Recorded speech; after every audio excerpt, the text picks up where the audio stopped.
Este problema es un problema de equilibrio químico en donde nos dan dos gráficas. La primera pregunta tenemos que contestar si es verdadero o falso utilizando la gráfica de la figura 1, si la constante del equilibrio es más pequeña que 1.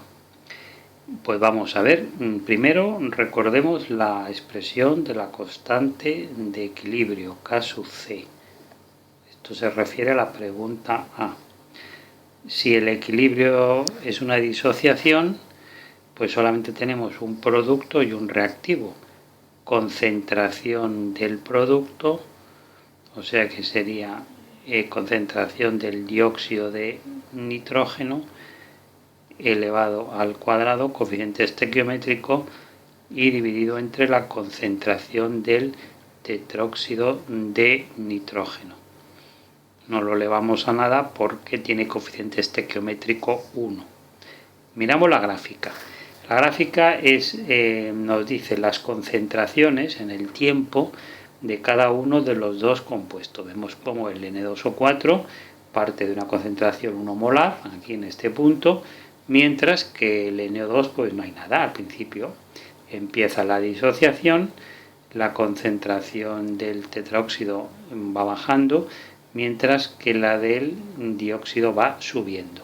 Entonces, a partir de más o menos a partir de este tiempo, vemos que las concentraciones se igualan. Si las concentraciones se igualan, eso quiere decir que hemos llegado al equilibrio. Leemos la concentración del dióxido de nitrógeno en la gráfica, vemos que es 1,4, por lo tanto aquí pondremos 1,4 y lo elevamos al cuadrado. Y la concentración en el equilibrio ya del tetróxido es de 0,4. Claro, si hacemos esta operación, pues esta operación nos da una constante que no es más pequeña que 1, es 4,9. Por lo tanto, la primera afirmación es falsa. Y la segunda afirmación, que se refiere a la figura 2, pues ¿qué es lo que vemos? Vemos el mismo equilibrio, pero si nos fijamos en el eje de tiempos, el equilibrio aquí más o menos podríamos estimarlo en unos 70, el equilibrio viene el tiempo en horas, en unos 70 horas, y ya estaría el equilibrio establecido, mientras que aquí observamos las concentraciones son las mismas, pero el equilibrio vemos cómo se produce a una unidad de tiempo entre 6, 8, unas 7 horas. Luego, ¿eso qué quiere decirnos? Quiere decirnos que el equilibrio se ha llegado exactamente al mismo equilibrio, pero antes. Es decir, hay una presencia de un catalizador que ha llevado la reacción por otro mecanismo y nos ha supuesto el llegar al equilibrio antes, pero el equilibrio es exactamente el mismo, vemos las concentraciones. Una aclaración más sobre estas gráficas. No hay que confundir esas gráficas con las gráficas de velocidad. La gráfica de velocidad de reacción en un equilibrio, esto ya es en general para cualquier equilibrio, por ejemplo, si tenemos A más B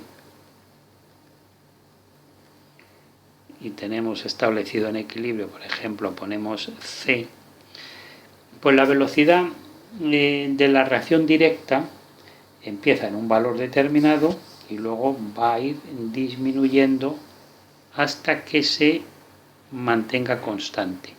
Esto es la reacción en directa, es decir, la reacción que iría de A más B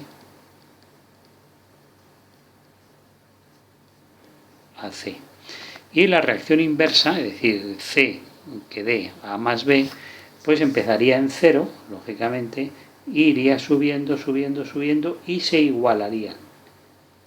Porque así como antes hemos visto que las concentraciones ya cada una tenía un valor, la velocidad se tiene que igualar. Y esta será la de abajo, la reacción inversa. C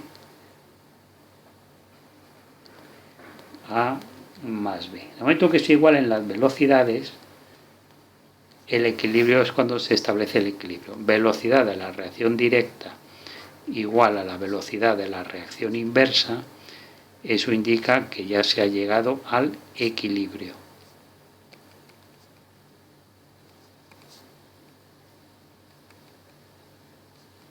Y luego tenía yo aquí otra gráfica para indicaros que no siempre las concentraciones quedan como las que hemos visto, con una constante mayor que 1. Las concentraciones también pueden quedar una gráfica tal que esta.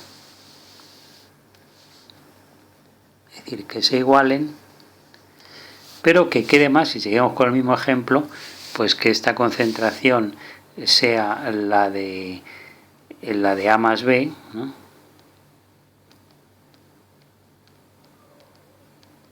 O la de A, si hay solamente un elemento, y esta concentración sea la de C. Claro, en este caso lo que tendremos será una reacción que está muy poco desplazada para la derecha, es decir, hay mucho de A más B, pero hay poco de C, ¿no? Podemos hacer así, ¿no?